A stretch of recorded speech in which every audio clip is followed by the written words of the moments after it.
안녕하세요. 오늘 기록할 주제는 이벤트 소싱입니다. 먼저 이벤트 소싱이 무엇인지 한번 살펴보겠습니다. 이벤트 소싱은 이제 데이터를 저장하는 하나의 전략이라고 말할 수 있는데요. 우리가 보통 데이터를 저장할 때는 현재 상태를 저장하게 됩니다. 그러니까 현재 잔고가 얼마인지, 현재 이 데이터의 상태는 무엇인지, 값이 무엇인지를 저장을 하게 되는데, 이 이벤트 소싱의 가장 핵심적인 전략은 현재 상태를 저장을 하는 것이 아니라 이벤트 자체를 다 저장하는 것을 말합니다. 자, 대표적인 예시로 생각해 보면 통장 잔고, 우리가 통장의 어떤 이체 내역이라든 잔고의 시스템을 생각하면 이벤트 소싱을 이해하기 수월합니다. 우리는 통장 잔고라는 것이 잔고가 10,000원이다 라고 하는 현재 값을 우리가 눈으로 보긴 하지만, 이 통장 잔고에서 중요한 것은 입출금 내역이겠죠. 내 통장에서 돈이 얼마가 빠져나갔고 또 얼마가 들어왔고 하는 이 이력들이 쌓여서 현재 값을 만들게 된다라는 것입니다. 자, 그림을 보면 전통적인 DB 방식에서는 이벤트 1, 2, 3이라고 했을 때는 이 이벤트라는 건 행위를 의미합니다. 플러스 100을 시키고 마이너스 120을 또 플러스 50이라는 세 개의 행위가 일어났을 때, 전통적인 DB 방식에서는 현재 값인 그냥 130을 저장하고 보관하겠죠. 하지만 이벤트 소싱 방식에서는 이 현재 값을 보관을 하는 것이 아니라 이 이벤트 행위 자체 데이터를 저장을 하게 되는 겁니다. 그러면 이 이벤트 소싱이라는 전략을 왜 취하게 되는 걸까요? 첫 번째 주요한 요인은 데이터 기반의 의사결정, 즉 비즈니스 동기가 있을 때입니다. 이제는 데이터의 현재 상태만큼이나 과거의 이력도 중요해집니다. 앞서 봤었던 통장, 잔고 같은 것도 출금 내역, 즉 과거의 이력도 중요하고요. 예를 들어 이커머스 환경에서는 데이터의 어떤 행위, 이벤트를 추적해서 그걸로 어떤 인사이트를 얻어내는 것도 이제는 중요해졌습니다. 그래서 현재 상태가 무엇이냐라는 것보다도 어떤 과정으로 현재 상태가 되었냐를 살펴보는 것이 중요한 영역에서는 이 이벤트 소싱을 고려할 수 있다는 것입니다. 요 예시는 이제 이커머스 환경에서 이제 장바구니에 데이터를 뭔가 넣었다 뺐다 하는 이러한 행위들을 모두 다 이벤트 소싱 방식으로 기록을 해뒀을 때 예시인데요. 여기 보면 아이템 에디드, 그러니까 아이템은 이제 처음에 노트북이 추가됐다가 삭제됐다가 어떤 사용자의 이벤트들이 쭉 저장됐다면 이 사용자의 이벤트 기반으로 어떤 비즈니스 인사이트를 추출해낼 수 있다라는 겁니다. 두 번째 상황은 원천 이벤트 스토어를 통해서 유연한 읽기 모델을 구성할 수 있다는 상황입니다. 그건 이제 기술적 동기에 가깝죠.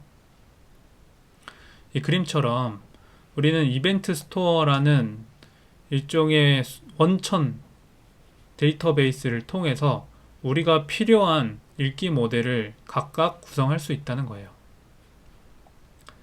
비즈니스 또는 도메인별로 각자가 필요한 읽기 모델을 이벤트 스토어를 원천으로 해서 따로 구성하기 용이하다라는 겁니다.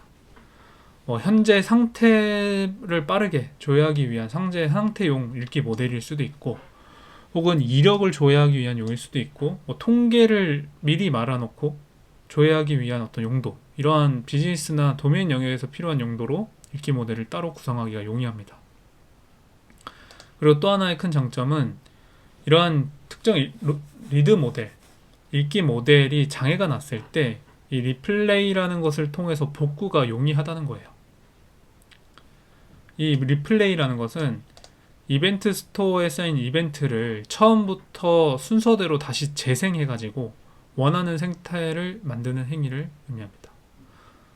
그러니까 예를 들어 통장 잔고라는 현재 값이 만약에 어떠한 이유로 없어졌다 라고 한다면, 우리는 이 통장 잔고의 현재 값은 그냥 이 입출금에 대한 히스토리를 가지고 현재 값들 다시 계산해낼 수 있는 것이죠.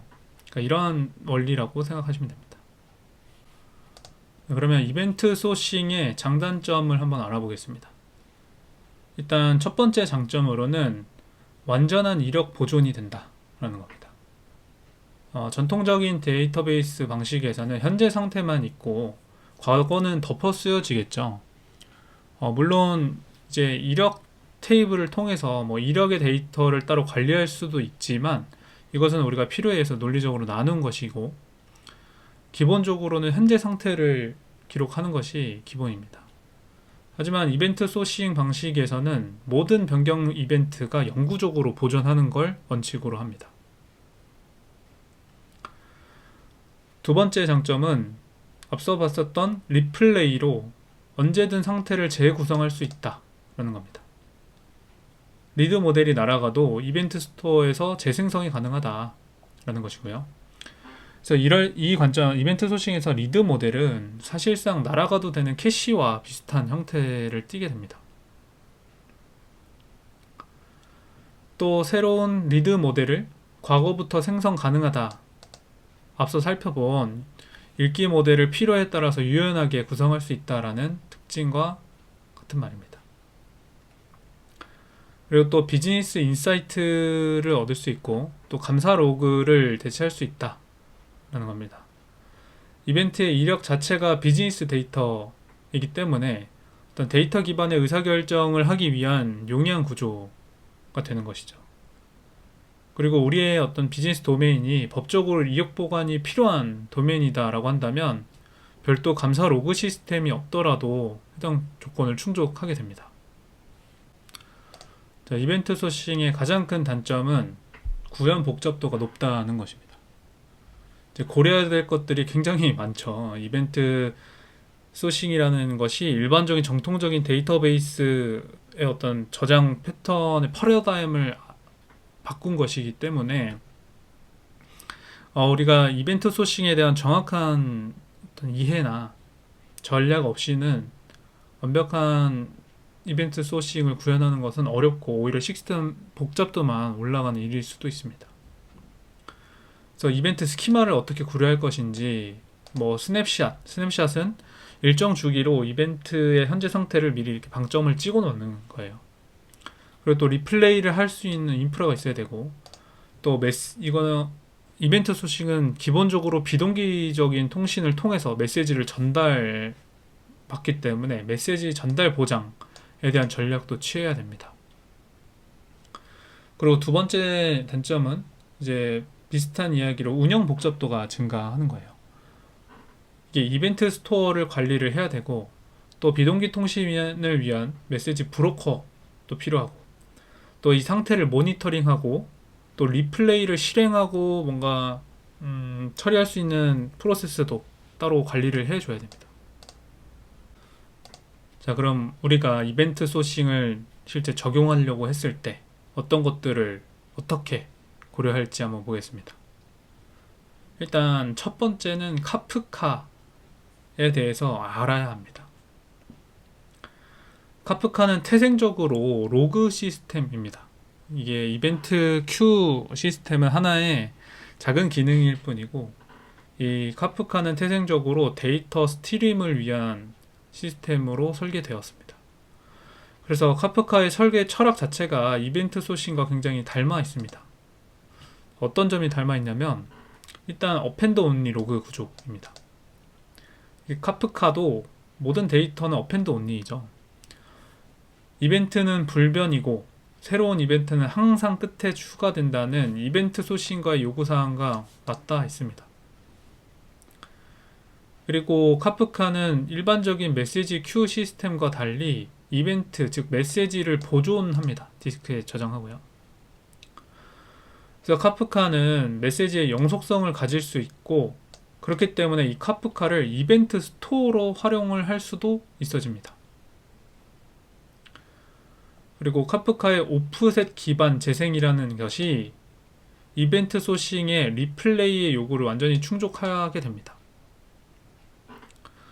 또 여러 컨슈머와 독립적으로 구독 가능하다라는 카프카의 멀티 브로드캐스팅과 같은 패턴 구현이 하나의 원천인 이벤트 스토어로부터 다양한 읽기 모델을 구성하는 이 이벤트 소싱의 요구를 충족하기에 적합하다는 거죠.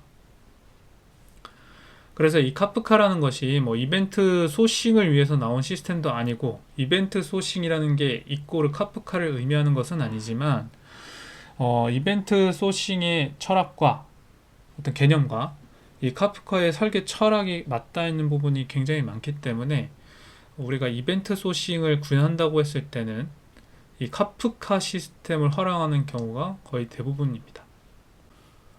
다음은 어떤 기준을 가지고 이벤트 소싱에 도입할지 한번 알아보겠습니다. 우선 앞서 알아본 것처럼 이벤트 소싱은 현재 상태를 관리하는 것이 아니라 이 과거부터 일어난 이벤트를 모두 저장을 하는 것이기 때문에, 우리의 도메인, 비즈니스 도메인이 과거 이력이 현재 상태만큼이나 중요한가를 알아봐야 됩니다. 자, 만약에 그렇다고 한다면, 그러니까 과거 이력이 현재 상태만큼이나 중요해서 하다면, 이 이벤트 소싱의 어떤 시스템 복잡도를 지금 우리가 속한 조직이 감당이 할 수 있느냐라는 현실적인 판단도 해야 합니다. 그래서 만약에 감당 가능한 어떤 조직 구성이라고 한다면 이벤트 소싱을 도입하는 것을 고려할 수 있고요. 이 두 가지 질문에 어떤 경우에 이제 아니요 라고 판단이 내려진다면, 우리가 기본적인 CQRS 레벨 2 수준으로도 충분합니다. 그래서 만약 둘 다 노인데 이벤트 소싱을 그냥 도입하면 시스템 복잡도만 올라가는 오버 엔지니어링이 될 수 있습니다. 그래서 보통 이벤트 소싱은 금융이나 의료, 이커머스, 개인화처럼 그 데이터의 이력 자체가 비즈니스 가치인 도메인에서 활용을 하게 됩니다. 다음 그림은 이제 이벤트 소싱을 실제로 구성한다고 했을 때 이제 간략한 시스템 구성도와 흐름을 나타낸 그림입니다. 자, 이 마이크로소프트 서비스 아키텍처에서 이렇게 주문, 결제, 도메인별로 서비스가 나눠져 있다라고 했을 때, 어떠한 쓰기와 같은 이제 커맨드의 행위가 일어나게 되면, 이 커맨드를 행위를 담당하는 이 핸들러는 이벤트 소싱에 이벤트를 저장합니다. 그러니까 주문이라고 하면 주문, 얼마의 주문이 일어났다, 결제가 됐으면 얼마 결제가 됐다, 장바구니라고 한다면 아이템이 어떤 아이템들이 장바구니에 들어왔다, 이러한 이벤트 전체를 우리의 이벤트 스토어에 모두 저장하는 거죠. 이 이벤트 스토어는 진실의 원천, 그러니까 우리 모든 데이터가 쌓이는 저장소, 원천이라고 할 수 있습니다. 기본적으로 append only이고요. 그 이벤트는 절대 덮어 써지지 않고 항상 뒤에 추가됩니다. 이 그림에서는 이 이벤트 스토어가 모든 이제 통합된 모든 데이터를 이제 저장하는 이벤트 스토어로 표현이 되어 있는데, 이 이벤트 스토어는 경우에 따라서 도메인별로 나눠져거나 할 수도 있습니다. 그래서 이 이벤트 스토어의 값이 저장이 되면 자동적으로 이벤트를 발행하고요. 이거는 일종의 CQRS 패턴에서 쓰기 모델과 읽기 모델을 동기화하는 일환이라고 보시면 됩니다. 그래서 이벤트 이벤트가 저장되면 그 이벤트를 다시 발행하는데, 이때 카프카를 통해서 발행을 하고요. 이 카프카로 발행된 이벤트를 각각의 필요한 읽기 모델에서 구독하고 있다가, 이 본인이 이제 원하는 이제 담당하는 영역의 데이터가 들어오면 각각의 도메인 영역의 읽기 모델에 이 데이터를 업데이트 시키는 거죠. 그리고 쿼리, 즉 조회를 하게 되는 것은 이 이벤트 스토어를 통해서 조회를 하는 것이 아니라 이벤트 스토어를 원천으로 해서 생성된 읽기 모델을 통해서 조회를 요청하게 됩니다. 그래서 CQRS 패턴이 곧 이벤트 소싱이고, 이벤트 소싱과 이 CQRS라는 것이 이제 동의어 같은 말은 아니지만, 기본적으로 이벤트 소싱이라는 방식을 취하게 되면 자연적으로 우리가 쓰기 모델과 읽기 모델이 나눠지는 CQRS 패턴을 적용하게 되는 거죠. 그래서 보통 실무에서는 우리 이벤트 스토어의 저장소, 원천의 저장소로 포스트그레스 SQL 같은, 혹은 뭐 MySQL이 될 수도 있습니다. 그러니까 이런 종교화된 어떤 데이터베이스에 모든 이벤트를 다 저장하고요. 그리고 쓰기 모델과 읽기 모델을 동기화하기 위한 방식으로는 CDC 방식, 즉 데비지움과 같은 어떤 CDC 에이전트를 통해서 자동적으로 이벤트를 발행하고요. 그 이벤트 브로커로는 카프카를 사용합니다. 그래서 이 카프카를 구독하고 있는 각 도메인별 리드 모델 이제 핸들러, 이벤트 핸들러겠죠? 이벤트 핸들러가 그 데이터를 각각의 도메인별 리드 모델에 업데이트하면서 이제 CQRS 패턴을 적용하게 됩니다. 오늘 이렇게 이벤트 소싱이 무엇인지, 또 장단점은 무엇이고, 이게 실무에 적용을 해야 한다면 어떤 식으로 적용할 수 있을지 한번 간략하게 알아봤습니다. 마지막 그림에서 본 것처럼 이벤트 소싱을 실제 구현을 하고 설계를 하는 것은 굉장히 어려운 작업입니다. 그래서 사실 우리가 개발자로 일을 하면서 이 이벤트 소싱으로 데이터를 관리하고 적재하는 것을 평생 경험하지 못할 수도 있을 거예요. 만약에 우리가 일하는 그 비즈니스 도메인 영역이 이벤트 소싱이 굳이 필요하지 않다라고 하면 억지로 이벤트 소싱 방법을 취하지 않겠죠. 그 때문에 이벤트 소싱이라는 개념이 무엇인지, 즉 우리의 전통적인 어떤 관념에서는 데이터의 현재 값을 저장하고 관리한다라는 기본적인 관념에서 벗어나서 이벤트 데이터의 행위 자체를 모두 기록하고 이를 통해서 적절하게 알아서 필요에 따라 리드 모델을 구성을 한다라는 핵심 개념을 알고 가는 것이 중요할 것 같습니다. 감사합니다.